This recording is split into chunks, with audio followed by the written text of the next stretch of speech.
I'm James Bishop. I'm an Associate Director at Benoy and I'm an architect. Benoy Studio is a proudly international multidisciplinary. We've got architecture, interiors, landscaping, master planning and branded environments. We've got offices in London, in Newark, in Mumbai, in Dubai, Shanghai as well, and Singapore. I'm Toby Osborne. I'm head of the London architecture team here at Benoy. We're a team of 70 architects in amongst the wider service, which is architecture, interior design, master planning, landscape and wayfinding branded environments. We've enjoyed working internationally for a long time now. The firm's 77 years old, and common to all our projects and all our teams, our approach is we create places people want to be, places that people enjoy. So our approaches will design beautiful buildings that form the backdrop to great places that people enjoy. Perhaps the most notable examples of that in our portfolio is the Yas Island scheme, and in Abu Dhabi, the beach in Dubai, and Central Business District in Wuhan. We've enjoyed working with BI Group for about 5 years now. We've done a few different schemes for them, but this was a really breakthrough scheme, something we've really enjoyed working on. It was a difficult sort of site to work with, but presented wonderful opportunities. And the project is a really good example of what happens when you have an ambitious client, a dedicated design team, and a wonderful context to work within. Working internationally, we always have to notice the culture, the context, the climate, the ambitions of the place that we're working within. So the first thing we had to do in Almaty in Kazakhstan was to understand where we were working, and it's different every time. And what we've found in Almaty is it's at a really interesting stage of its development as it's moving away from the historical sort of city grid planning into consolidation of mixed use and the introduction of F&B units, places where people want to hang out, and restaurants and shops. It was an understanding that we were sort of very early in that journey of Almaty being able to deliver these sort of mixed-use places, this mixed-use complex. So we had to be really careful about the quantum that it could cope with, the size, and a real understanding of how people would approach the site. It's a car-centred city. People get around mainly through their own private vehicles. So we had to really leverage the connections with the park, the connections with the adjacent sort of commercial buildings to understand how we would get this site populated with pedestrians as much as possible. Climate's challenging, it's really diverse, it gets very cold and then it's very, very warm. So we had to come up with a solution that celebrated those wonderful summers but offered a degree of protection against the harsh winters.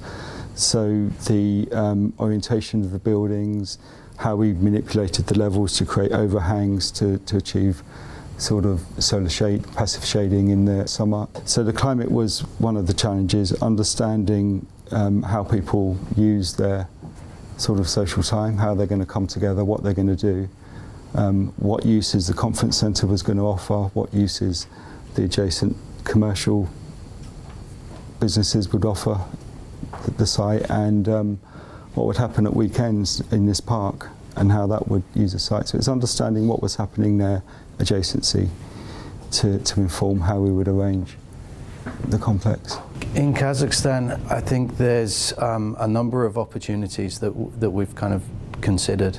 A big part of that is being able to embrace the local culture by having events and exhibition space within the central plaza. So it allows facilities for local people. I think there's a broader offer and opportunity as well for international visitors by the nature of the conference centre and the appeal of the business park as a whole. The thing that first captivated us about the city and the site is that beautiful backdrop of mountains. So the first ambition on the site was to create a set of buildings, create a place that really framed those views and really brought those spectacular views into the heart of the place. The main idea behind A Almaty Business Park is placemaking. It was to make a destination. So it was really to sculpt somewhere where people could work, where they could play and relax. We've noticed an increase in mixed-use typologies and diversity, particularly with office space. We've seen a tendency for increased health and well-being emphasis, and particularly broader offer. So additional amenity space, and like the things we're offering with A Almaty Business Park, it's the additional facilities of gym and things like having a pitch and putt on the roof. It was challenging in as much that we needed to achieve 60,000 square metres of space in a site, given the height constraints, could realistically cope with 30,000 square metres of quantum. So we had to find a really clever solution to how to unlock that volume of use on a challenging site perimeter. The approach we took was to, with the constraints of only being allowed to be 3 stories above ground, we then moved 3 stories below ground. In terms of the response to the environment, massing was such that we wanted to arrange the various buildings so that we could appreciate the fabulous mountainscape to the south of the site. So that was the biggest factor to accommodate. In terms of response to the environment particularly, we had to look at the orientation of the buildings and the proportions of glazing and overhangs and those kind of things. There was also a big consideration about the optimization of floor plates with positions of cores relative to the facades, and to ensure that facades weren't too deep, we were getting enough natural light, all things like that. The challenge then is to sort of have these 3 stories that didn't feel subterranean, didn't feel like they'd moved underground. So the way we've achieved that is with some sunken plazas, close control of the daylighting into those layers. What we feel happened is a truly delightful space emerged that had the volume of mixed use, the appropriate sizes of the mixed use, and clever placement of those. The main idea was a sort of very sophisticated set of mixed uses. We've got offices above ground with these views to the mountains, then we've moved to conference centre that drops down into the sunken plaza, and then it became how we surrounded that with the appropriate different mixed uses that would all come together to create this vibrancy. In terms of the climate, the external space is like a huge offer. It works in a way where the F&B breakout spaces in the central plaza below ground can kind of be used in fair weather, and it's also a really nice space to enjoy during the colder months. The Sunken Plaza is a tremendous space. It came around because of a requirement from the strategic brief. So the strategic brief was twice as big as the site area. So it soon became clear that in order to protect the views to the mountains, that we would have to go below ground.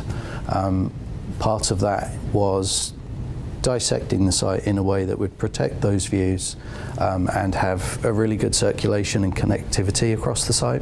And then there was also the central plaza, which was the main attractor, and that worked as an event and exhibition space potentially for corporate events, cultural events, and also connected the farthest parts of the basement below and the extremities of those. So they were connected by radial footpaths to get to the extremities, and then there were glazed stairwells which would draw light down into that dark space and really make it more vibrant and dynamic and an enjoyable place to be. Yeah, the Sunken Plaza within the business park came around because of the strategic brief. The quantity of area exceeded what we had on the site. So the Sunken Plaza was a result of pushing that mass below ground. And so what we wanted to do was still have a useful space for all of that below ground F&B retail and those lower ground functions, and get natural light down there. And the central plaza did 2 things. One was promote this kind of dynamic space where people could meet and they could have exhibitions and conferences and all of those things. and also bring natural light and act as an attractor to the wider retail offer. It was working with the section, so we were limited on the 3 stories we could achieve above ground because of the planning restriction. And so looking at the section and how the site sort of just gently sort of fell away, and exposing these views of the mountain, it was all a sectional solution. So then how we dimensioned that section and the volume of the sunken plaza to make sure we were getting plenty of daylight in there, and it was a warm and welcoming space instead of subterranean levels. It was a section that gave us the chance to achieve that solution. There's a number of things that make the project unique. One thing is the context. It's the fabulous mountainscape, the terraces which have views out across Almaty. I think it's the kind of broad offer that the commercial space gives you with, A-class offices, as well as a local gym, rooftop golf. These types of things are extremely unique. We had a really good team of architects and interiors and landscapers on this project, and a fabulous client. We worked together really well. It just shows what can be achieved with an ambitious client and some collaborative thinking and an innovative design team. The thing we've enjoyed most about the entire project is hearing the feedback when we've been in Almaty and hearing how people are excited about the scheme that's coming, because for us that's what it's all about, creating places in the city that people will want to go to and enjoy.